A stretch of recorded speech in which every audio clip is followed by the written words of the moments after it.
우리가 시편 46편을 계속 묵상하고 있습니다. 이 46편은 종교개혁자 이 마르틴 루터에게 큰 용기와 힘을 북돋아 준 시로 유명합니다.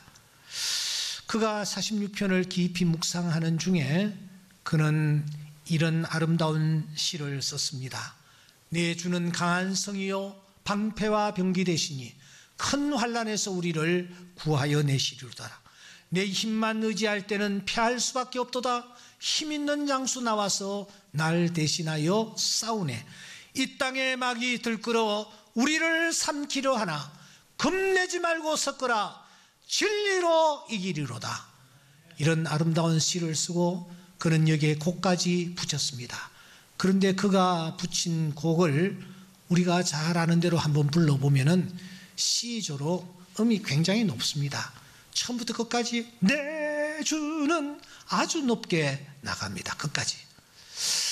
저는 그 노래를 부르면서 이 루터라는 사람이 시편 46편을 제대로 이해했구나 그런 생각을 했습니다. 왜냐고요?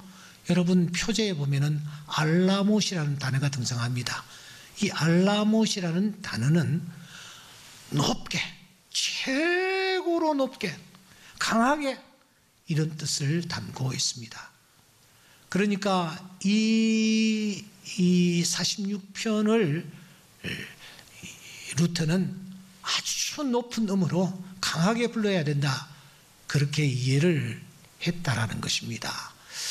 알라못이라는 이 단어는 시편이 전체 150편으로 구성되어 있는데 유일하게 여기 46편에만 등장하는 단어입니다. 그만큼 이 46편이 주는 의미가 크다라고 볼 수 있습니다. 그래서 이 46편 그 중에서도 10절 말씀을 금년도 우리에게 주시는 표로 삼지 않았습니까? 너희는 가만히 있어 주가 하나님 됨 알지어다. 주가 하나님 됨 알지어다. 이 말씀 속에는 또 하나 중요한 뜻이 있습니다. 정말 주님이 하나님됨을 인정한다면 그 하나님께로 피해야 한다라는 것입니다. 왜냐고요? 그분만이 우리의 피난처가 되시기 때문입니다. 그렇습니다. 그분은 우리의 큰 도움이 되십니다. 그분은 전쟁을 쉬게 하시는 분이십니다. 그분은 우리의 활을 꺾어버리고 창을 끊으며 수레를 불살르시는 분이십니다. 그러면 구체적으로 그분께 피한다, 하나님께 피한다 하는 것은 어떻게 하는 것일까요? 우리가 이 시간 하나님 앞에 나왔다고 이 자리에 앉아 있습니다. 그러나 하나님은 영이십니다. 우리의 눈으로 볼 수가 없습니다. 그런데 하나님께로 피하는 것은 우리가 어떻게 하는 것일까요? 소극적으로는 하나님을 고백하는 것이 하나님께로 피하는 것입니다. 그래서 오늘 시편 기자는 하나님을 고백하지 않습니까? 무엇이라고 고백합니까? 하나님을 야곱의 하나님이라 그렇게 고백을 합니다. 아브라함의 하나님도 아닙니다. 이삭의 하나님도 아닙니다. 야곱의 하나님으로 고백하고 있습니다. 여러분, 아브라함과 이삭은 그래도 본받을 만한 인물이요 자랑스러운 이름을 가졌습니다. 하지만 야곱은 그 반대입니다. 그렇지를 못합니다. 그의 전 생애를 추적해 보십시오. 여러분, 드러낼 만한 것이 없습니다. 그런데 왜 시인은 하나님을 야곱의 하나님이라고 고백하는 것일까요? 뿐만 아니라 하나님도 야곱의 하나님이라고 고백하는 것을 기쁘게 받으실까요? 오늘 본문에 등장하고 있는 시인뿐만 아니라 아삽이라는 시들을 살펴봐도 야곱의 하나님, 더 나아가 고라 자손들도 시편 84편에 야곱의 하나님, 더 나아가 이사야 선지자도 야곱의 하나님이라고 고백을 하고 있습니다. 왜? 아브라함도 생략해버리고 이삭도 생략해버리고 야곱의 하나님이라고 고백하고 있는 것일까요? 왜 그 고백을 하나님이 기쁘게 받으실까요? 야곱의 12아들이 12지파를 이루고 그 12지파가 이스라엘이라는 나라를 형성했기 때문에 하나님을 야곱의 하나님이라고 부르는 것일까요? 사랑하는 여러분, 여기에 깊은 뜻이 있는 것입니다. 그 중에 하나는, 하나님은 야곱처럼 약한 자를 주목하시고 약한 자에게 은혜를 베푸시는 분이라 하는 뜻이 담겨 있습니다. 여러분, 하나님은 약한 우리의 하나님이십니다. 모두 다 힘이 있고 대단하고 또 모두 다 자신만만하게 살아가는 것 같지만 우리 모두 다 약함이 있지 않습니까? 상처가 있지 않습니까? 드러내고 싶지 아니한 부끄러운 부분이 있지 않습니까? 더 중요한 것 하나는, 하나님은 결코 한 번 약속한 것, 택한 자를 버리지 않으신다라는 것입니다. 하나님은 결코 버리지 않습니다. 끝까지 우리를 붙잡으십니다. 의의 길로 인도하십니다. 천국에 이를 때까지 우리의 손을 붙잡으실 것입니다. 왜냐하면 태중에 있을 때부터 우리를 택하여 너는 내 아들이라, 너는 내 딸이라 인쳐주셨기 때문입니다. 야곱이 잘났기 때문에 야곱이 된 것이 아니라 야곱이 부모의 태중에 있을 때 하나님은 에스보다란 야곱을 선택하셨고, 선택하셨기 때문에 끝까지 야곱의 하나님이 되셔서 야곱의 걸음을 인도해 주신 분이 바로 우리 하나님이시기 때문입니다. 사랑하는 여러분, 하나님께로 피한다라는 것은 적극적으로 더 중요한 의미를 담고 있습니다. 피한다라는 것은 곧 달려간다라는 뜻입니다. 달려간다. 하나님께로 달려간다. 하나님이 어디 계시는 줄 알고 우리가 하나님께로 달려간다 말입니까? 욥은 시련 중에 있었습니다. 그는 그 가운데서 믿었던 친구들, 그 친구들이 욥을 향하여 말들을 막 쏟아내었을 때, 그때 여러분, 친구들 믿을 것 되지 못하는구나 하고서는 하나님을 찾기 시작했습니다. 하나님께로 달려가고 싶었습니다.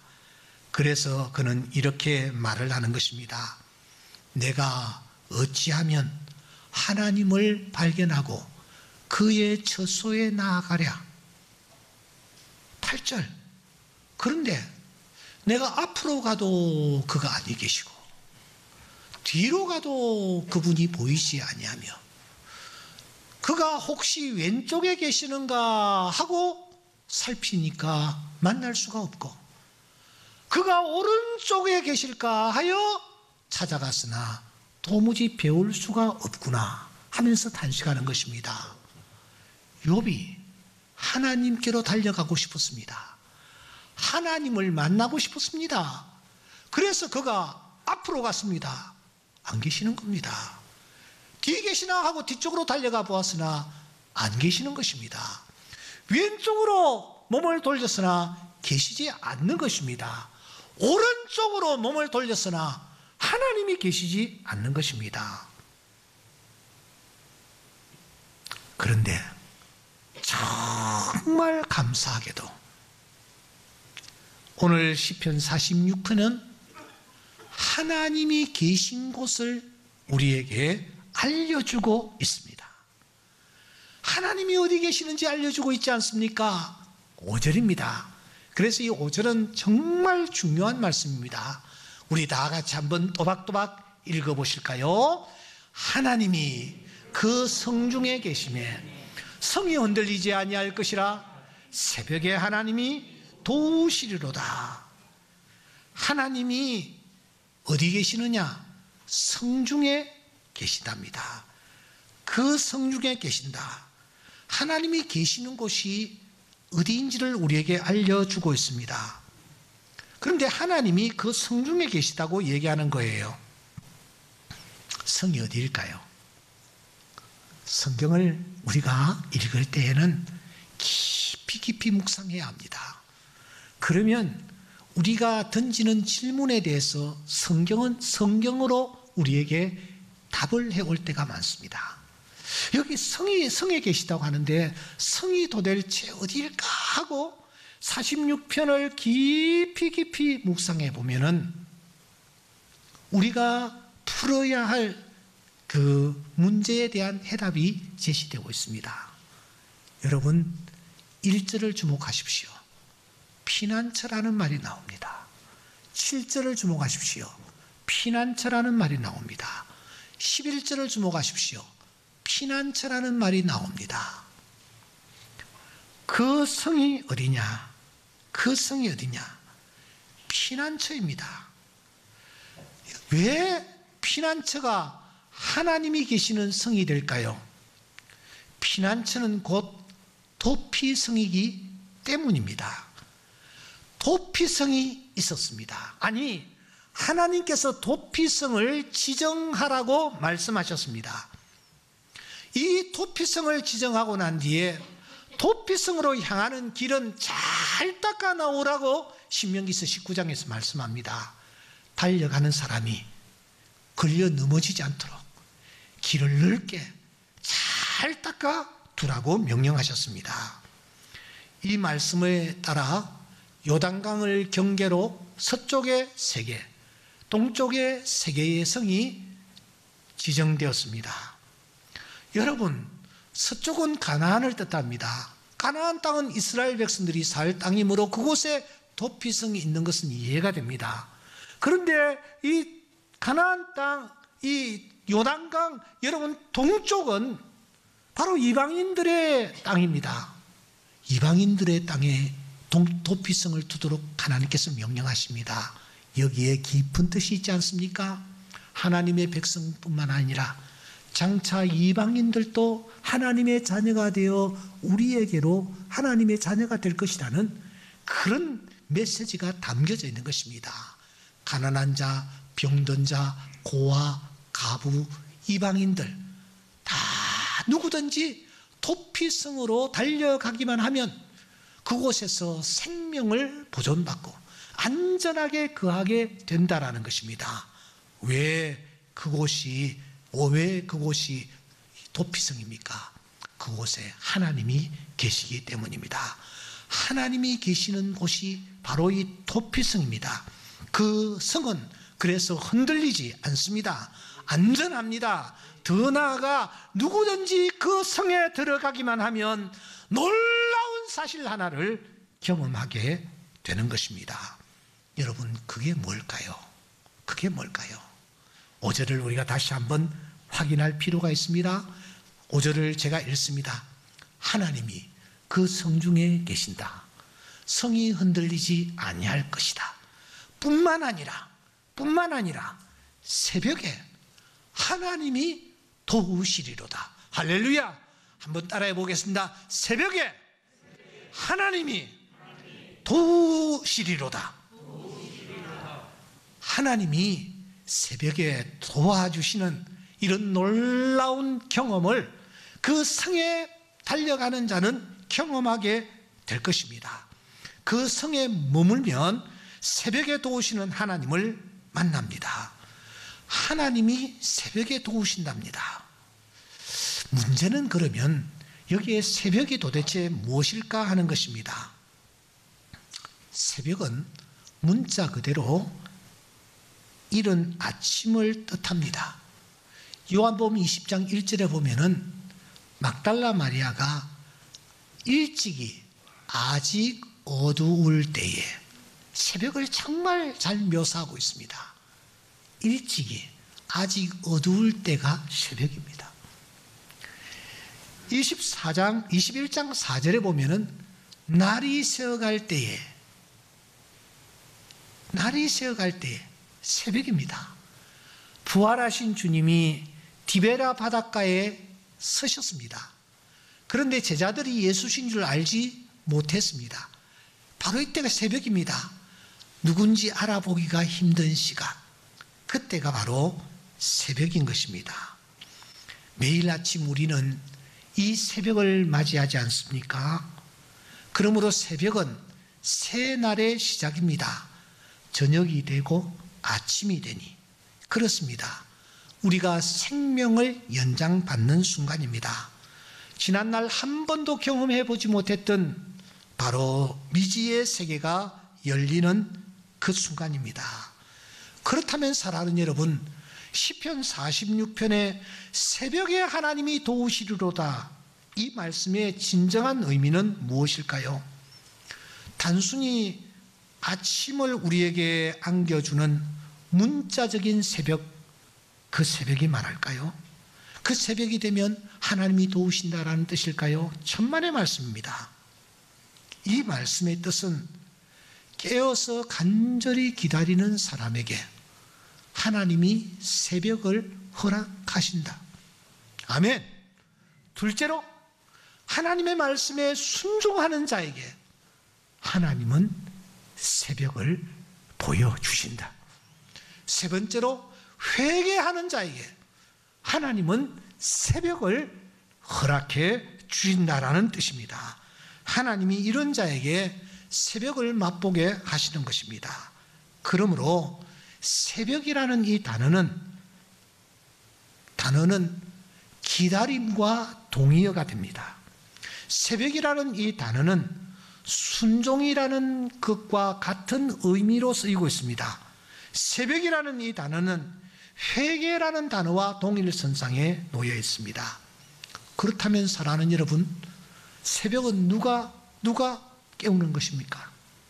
새벽은 누가 깨우는 것입니까? 누가 새벽이 되게 하시는 것입니까? 기다리는 내가, 순종하는 내가, 회개하는 내가 새벽을 깨우는 것입니다. 때문에 시편 기자는 말합니다. 내 영광아 깰지어다, 비파야 수구마 깰지어다, 내가 새벽을 깨우리로다. 비파야 수구마 깰지어다, 내가 새벽을 깨우리로다.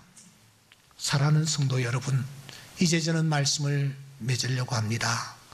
새벽에 일하시고, 새벽에 도우시고, 새벽에 축복하시고, 새벽에 개입하시는 하나님을 만나기 원하십니까?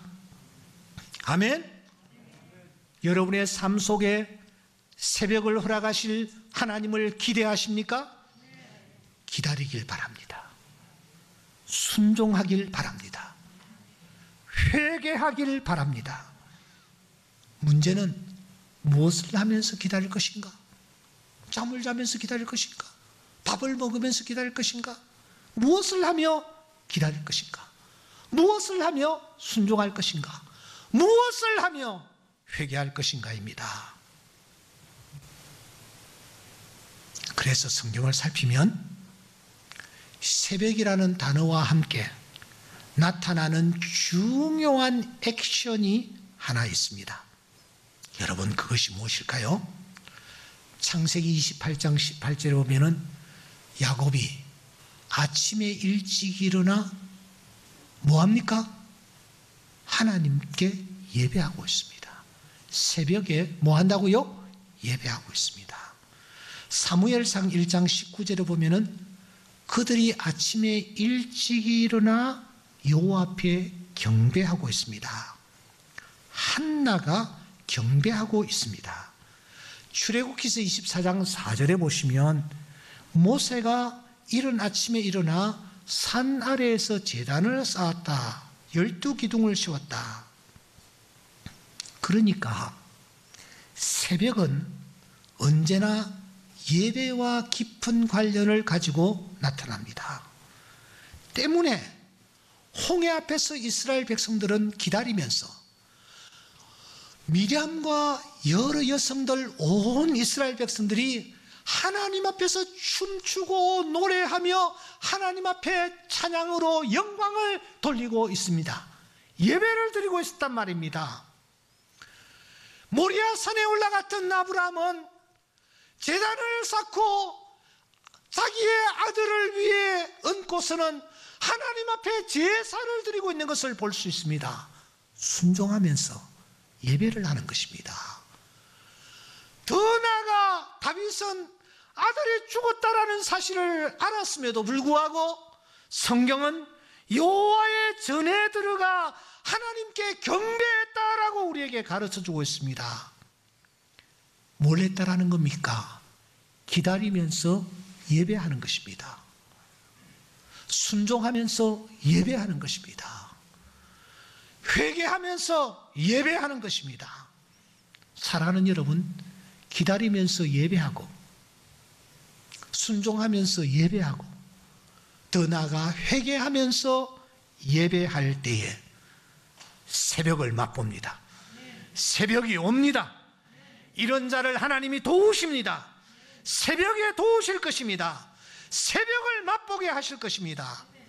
뿐만 아니라 우리에게 새벽별까지 주실 것입니다. 내가 또 그에게 새벽별을 주리라. 새벽별을 주리라. 새벽별이 무엇일까요? 누구일까요? 이게 맞는지 안 맞는지 모르겠습니다만 여러분 꿈 있잖아요. 꿈 꿀 때에 감을 받으면 그게 참 좋답니다. 꿈에 감을 받으십시오. 감을 받으면 아주 좋답니다. 특별히 그게 태몽이랍니다.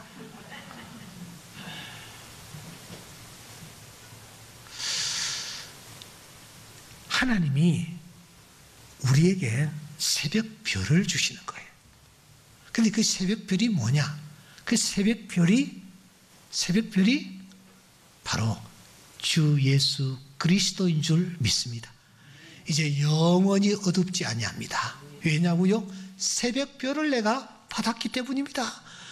반짝반짝 빛나는 새벽별을 주 예수 그리스도를 우리에게 주셔서 우리로 하여금 가는 길이 환할 수 있도록 또 가야 할 길을 제시받을 수 있도록 하나님이 우리에게 새벽별을 주시는 것입니다.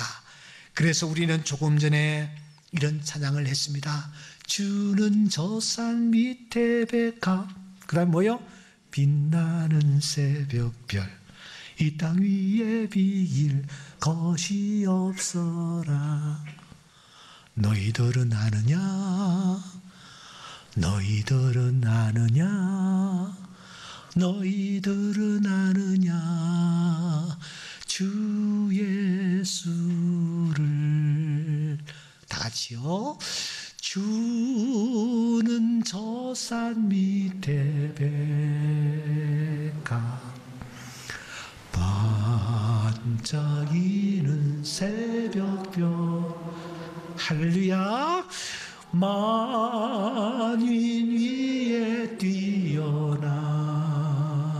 주, 너희들은 아느냐? 기다립시다. 순종하십시다. 그리고 회개하십시다. 그런 자에게 하나님은 찾아오셔서 새벽을 맛보게 해 주실 줄 믿습니다. 이 은혜가 오늘 이 예배에 참석한 모든 분들에게 넘칠 수 있기를 주의 이름으로 축원드립니다.